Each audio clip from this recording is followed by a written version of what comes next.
വിദേശ രാജ്യങ്ങളിലിരുന്ന് നമ്മുടെ രാജ്യത്തിന് അതായത് ഭാരതത്തിനെതിരെ പറയുക, എന്നിട്ട് അവിടെ അങ്ങ് സുഖിച്ച് ജീവിക്കുക. ഇത്തരത്തിൽ പറയുന്ന നല്ല അച്ഛന് ജനിക്കാത്ത മക്കളെ അവിടെ പിടിച്ച് പൂട്ടി കഴിഞ്ഞിട്ടുണ്ടെങ്കിൽ നിങ്ങൾക്ക് എന്ത് തോന്നും?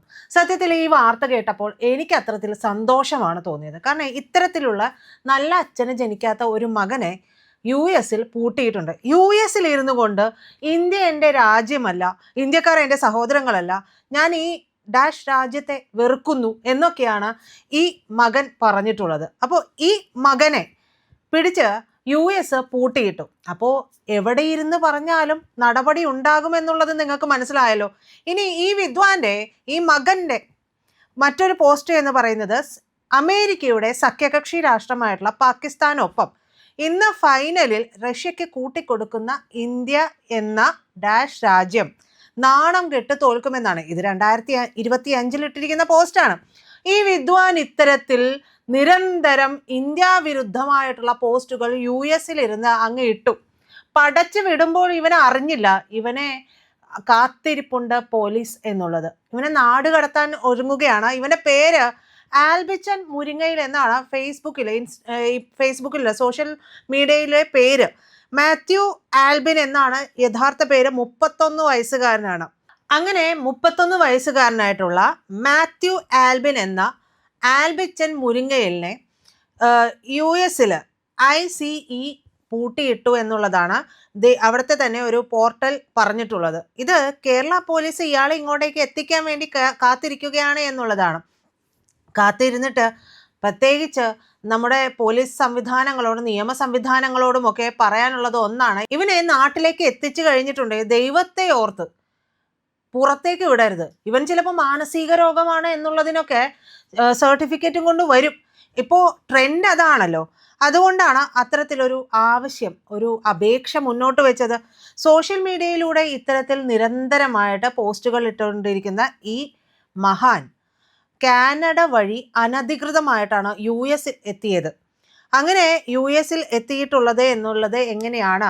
അത് ഇയാളുടെ തന്നെ ടിയാൻ്റെ ഫേസ്ബുക്ക് പോസ്റ്റുകളൊക്കെ വഴി നമുക്ക് വ്യക്തമായി മനസ്സിലാക്കാവുന്ന കാര്യങ്ങളാണ്. എന്നാൽ അമേരിക്കയിൽ എത്തിയതിന് പിന്നാലെ US പൗരത്വം ഇയാൾക്ക് ലഭിക്കുന്നുണ്ട്.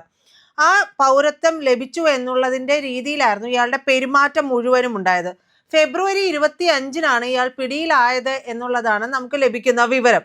അതോടുകൂടി ഇയാളുടെ ഫേസ്ബുക്ക് അക്കൗണ്ടുകളെല്ലാം തന്നെ യാതൊരു അനക്കവുമില്ലാതെ നിശ്ചലമായിട്ടുള്ള അവസ്ഥയിലാണ്.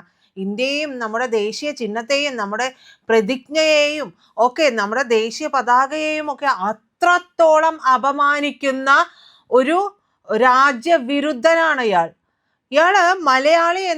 മലയാളിയാണ് എന്ന് ഓർക്കുമ്പോൾ അപമാനം തോന്നുകയാണ്. നമുക്ക് തന്നെ തോന്നുകയാണ് ഇവനൊക്കെ എങ്ങനെ മലയാളിയായി പോയി, നമ്മുടെയൊക്കെ പേര് കളയാൻ വേണ്ടിയിട്ട് ഇത്ര മോശമായിട്ടുള്ള പോസ്റ്റുകളൊക്കെ ഇട്ടുകൊണ്ട് ഇവൻ എന്ത് ധൈര്യത്തിലാണ് അവിടെ ഇരുന്ന് ഇത്തരത്തിൽ ചെയ്തുകൊണ്ടിരുന്നത് എന്നുള്ള ചോദ്യം കൂടിയുണ്ട്.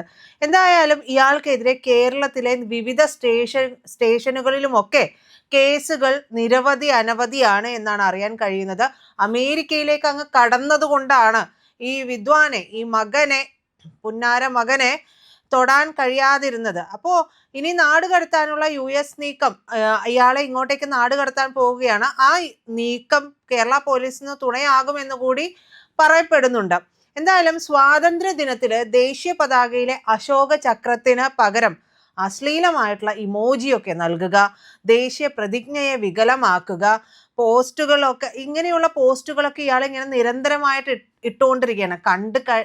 ഇവനെയൊക്കെ മുമ്പിൽ കിട്ടിയാലുണ്ടല്ലോ കെട്ടിയിട്ടിട്ട് ചാട്ടവാറിനടിക്കുന്ന ഇഞ്ച പരുവമാക്കിയിട്ട് പച്ചവെള്ളം കൊടുക്കാതെ ഇടണം എന്നുള്ളതാണ് എനിക്കൊക്കെ തോന്നിയിട്ടുള്ളത്. നിങ്ങൾക്ക് എന്താണ് തോന്നുന്നത് എന്നുള്ളത് ഒന്ന് കമൻറ്റ് ചെയ്യണേ. അപ്പോൾ ഇയാൾ ഇത്തരത്തിലുള്ള പോസ്റ്റുകളൊക്കെ ഇട്ടതിന് ശേഷം ഇയാൾ മറ്റൊരു രാഷ്ട്രീയ പാർട്ടി ഉണ്ടാക്കിയതായിട്ടുള്ള വിവരങ്ങളുമൊക്കെ പുറത്തു വരുന്നുണ്ട്. ഇയാൾക്കെതിരെ പരാതി കൊടുത്തിട്ടുള്ളത് BJP പ്രാദേശിക നേതാവായിട്ടുള്ള അനൂപാണ്. ഈ പരാതിയിൽ ആലുവയിലെ എടത്തല പോലീസ് കേസെടുക്കുകയും ഒക്കെ ചെയ്തിട്ടുണ്ടായിരുന്നു. ഇതിനു പുറമെ പാകിസ്ഥാനെയും അമേരിക്കയും ഒക്കെ അനുകൂലിച്ചും ഇന്ത്യയെ ശപിച്ചുകൊണ്ടുമൊക്കെ നിരവധി വീഡിയോകളാണ് ഇയാൾ ചെയ്തിട്ടുള്ളത്. ഇത് കൂടാതെ അയാൾ കഴിഞ്ഞ നിയമസഭാ തിരഞ്ഞെടുപ്പിൽ പാല, പൂഞ്ഞാർ മണ്ഡലങ്ങളിലൊക്കെ മത്സരിച്ചു എന്നുള്ള വാർത്തകൾ കൂടി വരുന്നുണ്ട്. പക്ഷേ നാമമാത്രമായിട്ടുള്ള വോട്ടുകളൊക്കെയാണ് ഇയാൾക്ക് ലഭിച്ചത്. സ്വന്തം ബൂത്തിൽ പോലും വോട്ട് കിട്ടാത്ത ഒരു ഡാഷ് ആണ് ഇയാൾ എന്നുകൂടി നമ്മൾ മനസ്സിലാക്കണം. പിന്നീട് തൃക്കാക്കര ഉപതിരഞ്ഞെടുപ്പിൽ ക്രിസ്ത്യൻ ലീഗ് എന്ന പേരിൽ ഇയാൾ ഒരു സംഘടന ഉണ്ടാക്കി മത്സരിക്കാനൊക്കെ ഇറങ്ങിയെങ്കിലും പിന്നീട് ഇടതുപക്ഷ സ്ഥാനാർത്ഥി ജോ ജോസഫിന് പിന്തുണ നൽകിക്കൊണ്ട് ഇതിൽ നിന്ന് പിന്മാറുകയായിരുന്നു. പറ്റിയ പാർട്ടിയാണ്. ഇന്ത്യ വിരുദ്ധത ഒക്കെ പറയുമ്പോൾ സ്വാഭാവികമായിട്ടും ഒരു സപ്പോർട്ടൊക്കെ കിട്ടാൻ കൊടുക്കാൻ പറ്റുന്ന ഒരു പാർട്ടി തന്നെയാണ് ഇടതുപക്ഷം. അപ്പോൾ കൃത്യമായ ചോയ്സാണ്, കൃത്യമായിട്ടുള്ള തിരഞ്ഞെടുപ്പാണ് ഇയാൾ ആ ഭാഗത്തിലൂടെ നടത്തിയിട്ടുള്ളത്. ഇനി അമേരിക്കയിൽ നിന്ന് നാടുകടത്തപ്പെട്ട ഇന്ത്യയിലേക്ക് വിമാനം ഇറങ്ങുന്ന നിമിഷം ആൽബിനെ കാത്ത് ഇവിടെ കേരള പോലീസ് നിൽക്കുന്നുണ്ട്. ദേശീയ ബഹുമതികളെയൊക്കെ അപമാനിച്ചതിനും വിദ്വേഷ പ്രസംഗത്തിനുമൊക്കെ കടുത്ത ശിക്ഷ ലഭിക്കാവുന്ന വകുപ്പുകളാണ് ഇയാൾക്കെതിരെ ചുമത്തിയിട്ടുള്ളത്. അപ്പോൾ അമേരിക്കയിൽ ഇരുന്ന് ഇന്ത്യയെ തള്ളിപ്പറഞ്ഞ ആൽബിന് സത്യത്തിൽ ഇന്ത്യൻ നിയമവ്യവസ്ഥയ്ക്ക് മുമ്പിൽ തന്നെ മറുപടി പറയേണ്ടി വരുന്ന ഒരു അവസ്ഥ കൂടി ഇവിടെ ഉണ്ടാകുന്നുണ്ട്. ഫെബ്രുവരി 25-നാണ് US ഹോംലാൻഡ് സെക്യൂരിറ്റിയുടെ കീഴിലുള്ള ICE ഇയാളെ അറസ്റ്റ് ചെയ്തത് എന്നാണ് നമുക്ക് ലഭിക്കുന്ന വിവരം. അനധികൃത കുടിയേറ്റക്കാരെ കണ്ടെത്തുന്നതിൻ്റെ ഭാഗമായിട്ട് നടത്തിയ നടപടിയുടെ ഭാഗമായിട്ടായിരുന്നു ഈ അറസ്റ്റ് ഉണ്ടായിട്ടുള്ളത്. അതുകൊണ്ട് തന്നെ ഫെബ്രുവരിക്ക് ശേഷം ഇയാളുടെ സോഷ്യൽ മീഡിയ അക്കൗണ്ടുകളൊന്നും സജീവമല്ല എന്നുള്ളതാണ് മനസ്സിലാക്കാൻ കഴിയുന്ന ഒരു കാര്യം. ഇയാൾ കാനഡ വഴി നിയമവിരുദ്ധമായിട്ട് അമേരിക്കയിൽ പ്രവേശിക്കുകയായിരുന്നു. ഇയാള് ഇത്തരത്തിൽ അമേരിക്കയിൽ ഇരുന്നു കൊണ്ട് തന്നെ ഇത്തരത്തിലുള്ള ഇന്ത്യ വിരുദ്ധമായിട്ടുള്ള പോസ്റ്റുകളൊക്കെ ഇട്ടതുകൊണ്ട് അയാൾക്കെതിരെ നടപടി എടുക്കാൻ സാധിച്ചിരുന്നില്ല എന്നുള്ളതാണ്. പക്ഷേ ഇനി അങ്ങോട്ട് കളി മാറുകയാണ്.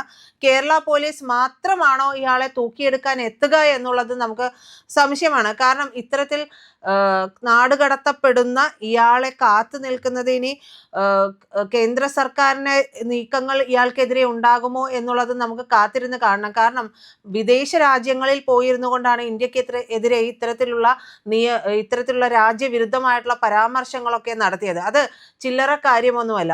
ഇയാൾക്കെതിരെ നടപടി ഉണ്ടായിട്ടുണ്ടെങ്കിൽ ഒരു കാര്യം ഉറപ്പാണ്, ഇനി ഏതെങ്കിലും ഒരുത്തൻ അല്ലെങ്കിൽ ഏതെങ്കിലും ഒരുത്തി വിദേശ നാടുകളിൽ ഇരുന്നു കൊണ്ട് ഇന്ത്യക്കെതിരെ എന്തും പറയാം, ഞങ്ങളെ ഒന്നും ചെയ്യില്ല, ഞങ്ങൾക്ക് ഇവിടെ സുഖമായിട്ട് ഇരിക്കാം എന്നുള്ള ധാരണ ഉണ്ടെങ്കിൽ അത് പൂർണ്ണമായിട്ടും മാറിക്കിട്ടും. ഇത്തരത്തിലുള്ളവന്മാരെയൊക്കെ അല്ലെങ്കിൽ ഉള്ളവളുമാരെയൊക്കെ ഇതുപോലെ തന്നെ പിടിച്ച് അകത്തിടുകയാണ് വേണ്ടത്. അകത്തിടുക എന്ന് പറഞ്ഞു കഴിഞ്ഞിട്ടുണ്ടെങ്കിൽ വെറുതെ അങ്ങ് അകത്തിട്ട് തീറ്റിപ്പോറ്റി തിന്ന് കൊഴുത്ത് പുറത്ത് ഇറങ്ങാൻ പാകത്തിനല്ല, ഇഞ്ചിഞ്ചായിട്ട് ഇല്ലാതെയാകുന്ന തരത്തിൽ തന്നെ വേണം. കുറച്ച് നാളുകൾക്ക് മുമ്പ് 2014 മുമ്പ് വരെ നമ്മുടെ രാജ്യത്തിനെതിരെ എന്ത് പറഞ്ഞാലും ഇവിടെ ആർക്കും ഒരു പ്രശ്നമില്ല. ഇന്ത്യയല്ലേ, നമ്മൾ ചവിട്ടിയാലെന്ത് തുപ്പിയാലെന്ത് കാറി തുപ്പിയാലെന്ത് എന്നുള്ള അവസ്ഥയാണ്. പക്ഷെ ഇപ്പോഴങ്ങനെയല്ല. നമ്മുടെ രാജ്യവും നട്ടെല്ല് നിവർത്തി എവിടെയും നിൽക്കുന്ന സന്ദർഭത്തിൽ ഇത്രത്തോളം മോശമായിട്ടുള്ള പോസ്റ്റുകളൊക്കെ ഇടുന്നു എന്ന് പറയുന്നത് നമുക്ക് അംഗീകരിച്ചു കൊടുക്കാൻ കഴിയാത്ത കാര്യമാണ്. അപ്പോൾ ഇത്തരത്തിൽ ഇയാളെ പോസ്റ്റ് ഇടാൻ പ്രേരിപ്പിച്ചത് എന്താണ്? എന്തിനാണ് അയാൾ ഇത്രയ്ക്കും രാജ്യവിരുദ്ധമായിട്ടുള്ള കാര്യങ്ങളൊക്കെ ഇട്ടിട്ടുള്ളത്? അയാൾക്ക് പിന്നിൽ മറ്റാരെങ്കിലും ഒക്കെ ഉണ്ടോ? ഇത് ആരുടെയെങ്കിലൊക്കെ പ്രേരണ കൊണ്ട് ചെയ്തതാണോ?